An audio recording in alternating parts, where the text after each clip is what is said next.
ఆ ఇనుప ముక్క ఏమిటండి? వీధిలో దొరికింది, దేనికైనా పనికొస్తుందని. దిక్కుమాల ఇనుప ముక్కలు ఇంట్లో తీసుకురాకండి, శని. ఆ శనిగాడు నా జోలికి మాత్రం రాడే. చిత్తం, శనిగాడి జోలికి శనిగాడే వెళ్ళలేడు కదండి అయ్యా. ఆ ఘోరించాలే తెలివితేటలకి. మరే వర్షాలు కురవటం లేదండి అయ్యా. వర్షాలు కురవనందుకు గాను నీ జీతంలో 10 రూపాయలు విరగ్గోసేస్తున్నాను రా. వాన పడకపోతే అది నా తప్పురా, వానపాం విధవ. తొండం తెగిపోయిన గున్న ఏనుగు మొహలా మొహం చూడు. పోతావురా రే, నాశనమైపోతావు. మహాశయ, మా నాన్న తను చేసిన అప్పుకు గాను నన్ను మీ దగ్గర పనిలో కుదిర్చి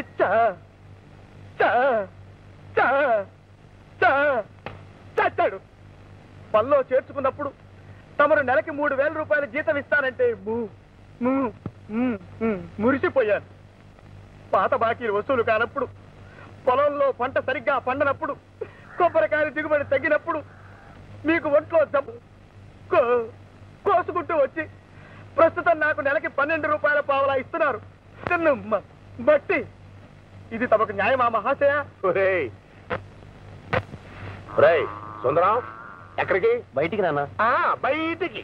కొంపలో కూర్చొని చదువుకుని పాస్ అవుదాం లేదు. ఎంతసేపు గాలి పటల్లా బలాదూరు తిరగడమే. ఏదో ముక్కును బట్టి ఆ బియ్య పరీక్ష అయింది అనిపించకపోతే నీకెవడు 1,00,000 రూపాయలు కూడా కట్నం ఇవ్వడు. వినిపిస్తుందా?